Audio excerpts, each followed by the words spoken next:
Ejemplo 3. Se desea utilizar una rampa de 2 metros de largo para subir muebles hasta una plataforma que tiene una altura de 0.5 metros. Los muebles tienen un peso de 70 newtons. ¿Cuál debe ser la fuerza necesaria para subir los muebles con velocidad constante? Lo primero que tenemos que hacer es identificar los datos que nos proporciona el enunciado.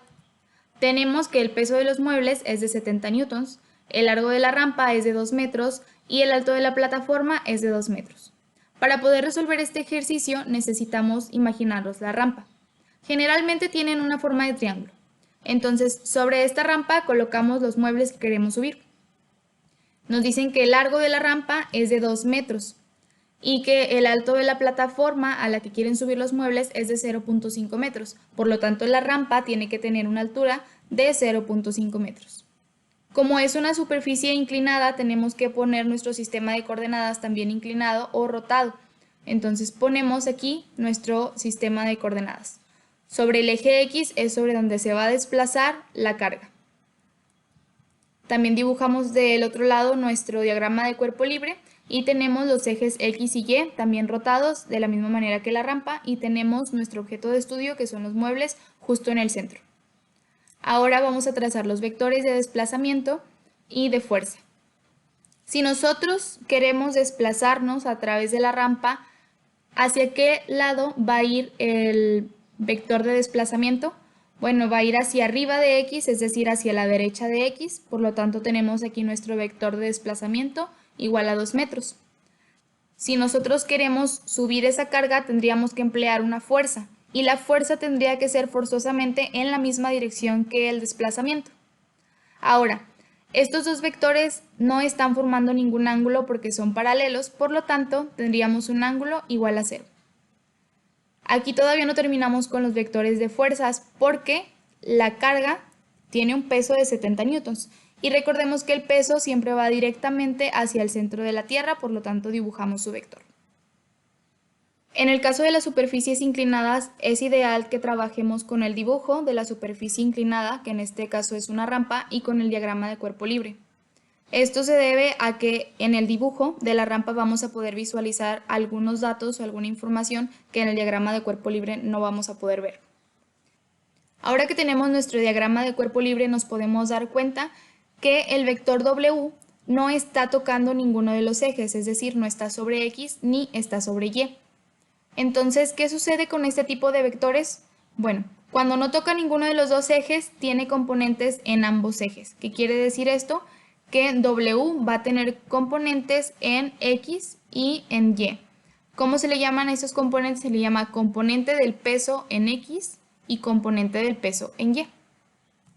Si recordamos la sumatoria de fuerzas, entonces ahora sí tendríamos que la sumatoria de fuerzas en X sería igual a la fuerza, porque va hacia el lado derecho de X, menos el peso en X o la componente del peso en X, porque va hacia el lado izquierdo. Recordemos también que en el ejercicio nos dice que van a velocidad constante y cuando utilizamos velocidad constante, la sumatoria de fuerzas en los ejes es igual a 0, por lo tanto tenemos que la sumatoria de fuerzas en X es igual a 0. Si nosotros hacemos una igualdad de estas dos ecuaciones, nos quedaría que F menos WX es igual a 0 y al hacer un despeje, porque nosotros queremos F, menos WX pasaría como más WX, por lo tanto, para calcular el valor de nuestra fuerza, utilizaríamos la fórmula de F es igual a WX.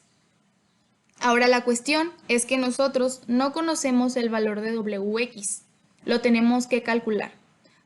¿Cómo lo vamos a calcular? Bueno, si nos damos cuenta, el vector de WX y el vector W, al juntarlos nos están formando un triángulo, entonces nosotros podríamos utilizar las funciones trigonométricas para encontrar el valor de WX. Sin embargo, solamente tenemos el valor de W. Necesitamos algún otro dato que nos permita calcular WX. ¿Qué datos vamos a utilizar? Lo más sencillo es utilizar los ángulos. Aquí en la imagen de la rampa estoy colocando los ángulos que están involucrados con W. Tenemos aquí que W cae directamente hacia el centro de la Tierra, entonces al hacer el cruce con la línea de abajo del triángulo forma un ángulo de 90 grados. Después tenemos aquí el ángulo alfa y el ángulo beta. ¿Cuál va a ser el ángulo que nos va a servir para calcular WX? Va a ser el ángulo beta. Si lo transferimos a nuestro diagrama de cuerpo libre, se está formando entre WX y W. Entonces, ¿cómo vamos a calcular los ángulos que no tenemos? Bueno, hay un enunciado que dice que la sumatoria de los ángulos internos de un triángulo es 180. ¿Qué quiere decir esto? Bueno, quiere decir que alfa más beta más los 90 grados va a ser igual a 180. Aquí nos conviene calcular primero alfa porque con las funciones trigonométricas lo podemos calcular ya que tenemos aquí la hipotenusa del triángulo y tenemos el cateto opuesto del triángulo. La función trigonométrica que involucra a la hipotenusa y el cateto opuesto es la función seno, por lo tanto es la que vamos a utilizar para calcular el ángulo alfa. Tenemos entonces aquí que seno del ángulo, en este caso alfa, va a ser igual al cateto opuesto sobre la hipotenusa. Nosotros queremos encontrar el valor de alfa, por lo tanto tenemos que hacer un despeje. Seno está multiplicando a alfa, por lo tanto lo pasamos como seno inverso. Entonces nos queda que el valor de alfa va a ser igual al seno inverso del cateto opuesto sobre la hipotenusa. Si sustituimos los datos, entonces nos quedaría que alfa es igual al seno inverso de 0.5 metros, que son el cateto opuesto, sobre los 2 metros de la hipotenusa, y nos daría igual a 14.4775 grados. Ahora que ya tenemos el valor de alfa, podemos sustituirlo dentro de la fórmula que utilizamos para la sumatoria de los ángulos, en donde tendríamos entonces alfa más beta más 90 grados es igual a 180, que ahora que tenemos alfa sería 14.4775 grados más beta más 90 grados es igual a 180 grados. Nosotros queremos encontrar beta, por lo tanto vamos a hacer un despeje. Beta está sumando y el resto de los ángulos también está sumando, por lo tanto si queremos dejar a beta sola, vamos a pasar el resto de los ángulos restando a 180.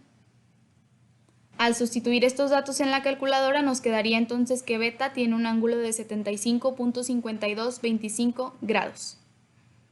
Ahora que tenemos el ángulo beta nos vamos a quedar únicamente con nuestro diagrama de cuerpo libre, ya que ya no requerimos de la información que nos estaba proporcionando la imagen de la rampa.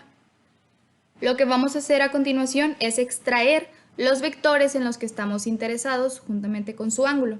En este caso estamos interesados en los vectores WX y W y el ángulo beta.